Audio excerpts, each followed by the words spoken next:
you get to see the front left liver area. There's a scab, what looks like in the armpit region close to that. That is where a regrowth from a tumor has recently been removed. You're also going to meet two turtles in here. Their names are Jacques, who's right here in front of Donatello. And then you're also going to meet Ziggy. Ziggy's coming up right here on my left. Jacques and Ziggy are two breeds that have both been found by the same man. He is a local fisherman here in the Florida Keys. His name is George. Over the last year and a half to 2 years, he's now found 15 turtles for us in total. So he started the Gilligan's Island day here at the hospital with the turtles. You guys are going to get to meet Skipper, Marvin, Jacques, Ziggy, Stuart, and Spartacus. They're all short. So you may also notice that we have different structures out there with the turtles. We've got the PVC ring, we've got a table over there. These are all enrichment toys for the turtles, so they provide some sort of enrichment so that they can use them for, like they should be using things out in the wild, like a reef, a ledge, a coral head. So that table over there that Lawless just swam under, that is a place for maybe Tori to swim over and rest on top of. Since right now he's not capable of getting down to the bottom. These structures right here on the bottom, this three-leg structure and a triangular structure that's also in here, those are used as a place for the turtles to rest. Out in the wild, the sea turtle will tuck its head and front flippers underneath a rock or a ledge to offer protection when resting out in the wild. They're not capable of trapping their heads or their flippers into the shell, so by hiding themselves, a portion of themselves, it kind of hides them from predators, and they blend in with the ocean floor. You're also going to see we have some PVC pipes with holes on top, resting on the bottom over there along the edge of the tank. Those things right there are used for feedings here at the hospital. So out in the wild, remember the green sea turtle, it eats a lot of seagrass and algae. So here at the hospital we give them lettuce. We stick the lettuce in the holes of those structures down there. We drop them into the tank.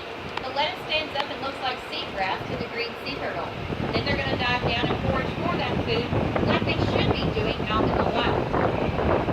These guys, they're natural grazers. They are the cows of the ocean out there. They're eating small amounts of food all throughout the day.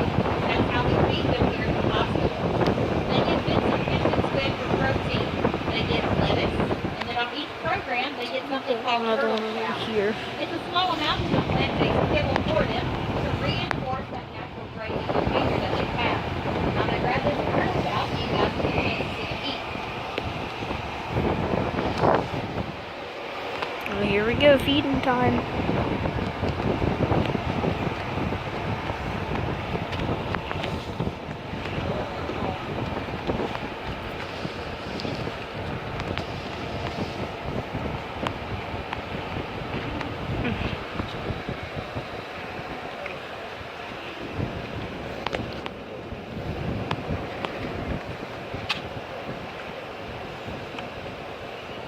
As you watch these guys start to come up and snack on this turtle chow, pay close attention to their nostrils.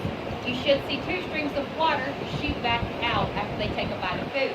And that is what their nostrils are there for. Every time a turtle takes a bite of food, they're also taking in water. They are capable of drinking salt water, but any excess they're going to squirt back through the nostrils. They do have an excellent sense of smell, but these guys, they'll actually breathe through their mouth. Every 5 to 20 minutes or so, you'll see them surface, open their mouth, take a breath of air, and then dive back down.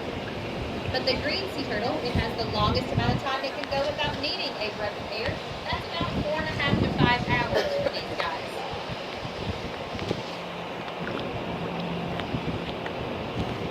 Do you guys have any questions for me about green sea turtles? Nope. Alright guys, if not, I'm going to ask you to move over here to this tank on my right and introduce you to the female loggerhead that we have.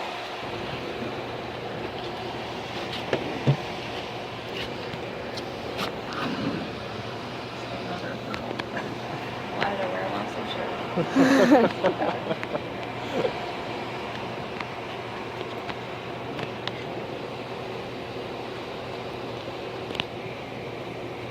Alright guys, this turtle right here, her name is Marilyn. She is a loggerhead that came in suffering from an intestinal infection. But notice, we have a lot of green sea turtles over here in this tank together. You saw them all just kind of get along because they're doing their own thing. They really don't mind each other. But loggerheads tend to be a much more aggressive species of turtle. That is because they're carnivores. They're constantly having to hunt and search for their food source. It's not as plentiful as seagrass, and they have those really large jaw muscles in the top of their skull that can do a lot of damage to another sea turtle. So she gets this big tank all to herself. She came in right at the end of December, on December the 29th, suffering from this intestinal impaction. She has been on antibiotics, lactulose, Metamucil, and Beano. So we have been able to treat the majority of the symptoms of that impaction. She's now able again to get down below the surface of the water where she was floating prior to that from all the gas buildup. We do frequent x-rays of the turtles when they have impactions to make sure that everything is passing through and out of them that shouldn't be there. So we had about 3 or 4 loggerheads that came in around the same time at the end of December, all suffering from impaction. And it looks like she's going to pull ahead, and she's going to be the first to probably be released out of that group of turtles that came in together. She has made a recovery the fastest. So generally takes about 2 months. So she's about 6 weeks now into recovery. So she seems to be doing really well. So she will be liver tagged and pit tagged before we let her go. That way if she ever surfaces again needing care, we know exactly who she is and what she's been treated for here previously. Are there any questions about her? Nope. Uh-huh.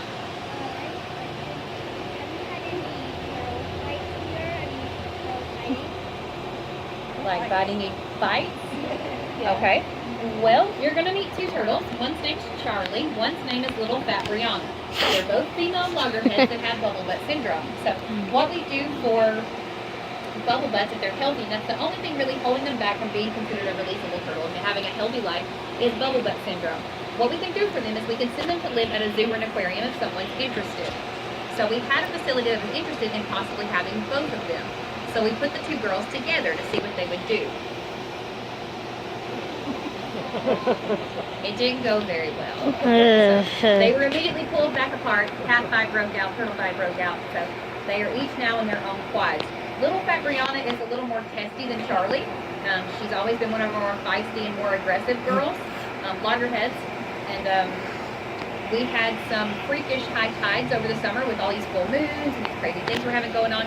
And at one point in time, the tide got so high, she got out of her quad. When I tell you this, you're going to understand when you see her, what area she's in. So she actually broke out and was trying to bite a few of our other permanent. Montel is one of our permanents. She was swimming at him with her mouth open, trying to bite his head. So Ooh. we were down there. We were able to get her back in her quad. Ooh, dang. So she is quite the feisty girl. But she's really the only one that Feisty. shows a lot of attitude. Yeah, but we've had a couple of us to get nipped every now and again, but nothing severe. Nothing severe to us. Alright guys, well you're welcome to spend some more time with Marilyn, or you can come over here and spend some time with the Greens. Just take your time. I'm just going to give you guys a brief history lesson about the hospital before we go out and see some more. The Turtle Hospital, it is built on an old motel. It was called the Hidden Harbor Motel that Richie purchased in 1981. They came with a saltwater swimming pool that he wanted to use right there. So that's what he did. He stocked it with lots of tropical fish that were known to live. Florida baby turtles. In 1986, there was a TV show that started. It was very popular with kids. They wanted to know why Richie had those turtles here. That's what the show was. And he's going through the hole. No. No. They would come and ask him about the turtles. They're so rich he wanted to get his hands on some sea turtles for his aquarium. Let's bring into the problem. There was a law passed in 1973 called the Endangered Species Act that said he can no longer take healthy turtles from the wild. So what he could do was create the very first ever sea turtle hospital. So that's what he did. He bought that building right there we started out in. That was a nightclub here in the Keys called Fanny's. He turned Fanny's into the Turtle Hospital, and his motel funded that hospital up until 2005. In 2005, that's when Hurricane Wilma came through. She caused about 5 feet of storm surge to come out of the bay and up through the entire facility. So at that time, he had to decide which one he wanted to rebuild more, the old motel or the Turtle Hospital. So, of course, he chose the Turtle Hospital. From 2005 forward, we've solely been the non-for-profit organization, the Turtle Hospital. Some of the old motel rooms you guys are going to see as we walk out to the next set of sea turtles. They now serve as a storage facility here for us. We need lots of equipment here on a daily basis to take care of all the turtles, and the majority of it is kept here on site. Some of the other rooms were later converted into suites for doctors and specialists. Next slide.